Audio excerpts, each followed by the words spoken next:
নতুন তো কোনো গাছই লাগাতে দেখি না। সরকারের প্ল্যান অনুযায়ী কিন্তু আমরা সেটার বাস্তবায়নটা সেভাবে আমরা এখানে দেখতে পাচ্ছি না। দেখা যাচ্ছে দিন দিন আরো গাছ কেটে ফেলা হচ্ছে, আর বা যেগুলো আছে সেগুলো পরিচর্যা করা হচ্ছে না ঠিক মতো।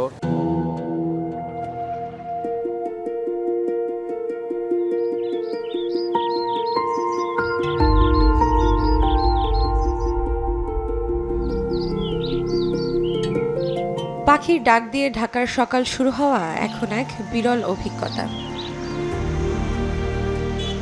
শহরের সড়কের পাশে সবুজের অস্তিত্ব আছে বটে, কিন্তু তা কেবলই কাগজে কলমে। পরিবেশ বিজ্ঞানের পরিভাষায় ঢাকা এখন সবুজ মরুভূমি।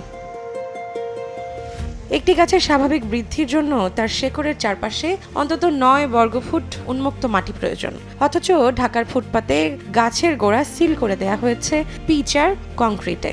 এতে শেকড়ে পৌঁছাতে পারছে না ভূগর্ভস্থ পানি ও অক্সিজেন। যত্ন নিতে হবে এবং যারা এগুলো দেখাশোনা করবার দায়িত্বে আছেন তাদের তদারকি ব্যবস্থাকে আরও জোরদার করতে হবে।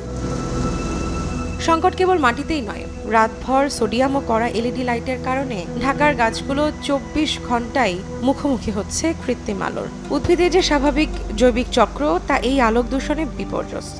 তবে শুধু গাছ লাগালেই হবে না, সঠিক পরিচর্যা প্রয়োজন বলে মনে করছেন পরিবেশবিদরা। ৫০ কোটি ৭৫ কোটি যে এক্সিস্টিং গাছ আছে সেগুলো রক্ষা করার জন্য আমাদেরকে পরিকল্পনা গ্রহণ করতে হবে। একটি গাছের যে ক্যানোপি, এই ক্যানোপি ডেভেলপ করতে, এটির যে বিস্তার ডেভেলপ করতে, অর্থাৎ পরিপূর্ণ গাছ অক্সিজেন দেওয়ার মতো অবস্থা যেতে যে দীর্ঘ সময় লাগে, এই দীর্ঘ সময়ে অক্সিজেনের ঘাটতি তৈরি হয়, তাপমাত্রা বৃদ্ধি হয়। বাস্তবতা যখন এমন, তখন দেশ জুড়ে চলছে ২৫ কোটি গাছ লাগানোর বিশাল সরকারি কর্মযজ্ঞ। সরকারের মুখে তো শুনি যে গাছ লাগাইতে বলে, এত কিছু এরকম কার্যকরতা কিছু দেখি না। ৩-৪ মাস আগে মাঝে মাঝে দেখতাম, কিন্তু এখন আর দেখি না, এখন আর পানি আসে না দিতে। বৃক্ষ রোপণ হচ্ছে ঠিক আছে, বাট সেই বৃক্ষগুলোকে সঠিকভাবে কেয়ার করা, যত্ন করা, পানি দেওয়া অথবা পরিচর্যা করার এই বিষয়গুলো আমাদের চোখে কিন্তু সেভাবে আসলে চোখে পড়ে নাই। রক্ষণাবেক্ষণ ও দীর্ঘমেয়াদী টিকে থাকার জন্য কি পদক্ষেপ নেওয়া হয়েছে? জাতীয় একটা সেল আছে, এই সেলটা এই কাজের মনিটরিং করবে। এই কাজের জন্য আমাদের ডিজিটাল যে মনিটরিং সিস্টেমটা এটা ডেভেলপ করতে হবে। সমন্বয়ের দাবি কাগজে থাকলেও মূল বাস্তবায়নকারী সংস্থা সিটি কর্পোরেশন। রক্ষণাবেক্ষণের আসল পরিকল্পনা ও দায়ভার ঠিক কোথায় গিয়ে ঠেকেছে? পর্যবেক্ষণ করা দরকার, সেগুলো আমরা করছি।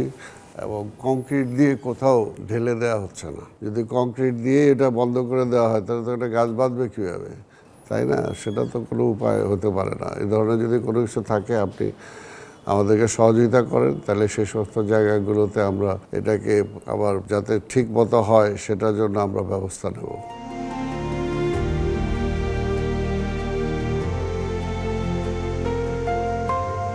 কংক্রিটের এই নগরে গাছেরা এখনও আমাদের বাঁচিয়ে রেখেছে, কিন্তু প্রশ্ন হলো, আমরা কি তাদের বাঁচতে দিচ্ছি? নগর পরিকল্পনায় সবুজ রাখা মানে কেবল চারা রোপণ নয়, বরং সেই উদ্ভিদের বেঁচে থাকার ন্যূনতম পরিবেশ নিশ্চিত করাও এর অংশ। উদ্ভিদেরও একটি নিজস্ব জৈবিক প্রক্রিয়া বা বায়োলজিক্যাল ক্লক রয়েছে, যা প্রতিনিয়ত ধ্বংস করছে ঢাকার অতিরিক্ত আলো ও অপরিকল্পিত অবকাঠামো। ঢাকা শহরের এই গাছগুলোকে টিকিয়ে রাখতে হলে কংক্রিটের বেষ্টনী মুক্ত রাখা জরুরি বলে মনে করছেন পরিবেশ বিশেষজ্ঞরা। রৌনক ইয়ন্তা, সময় সংবাদ, ঢাকা।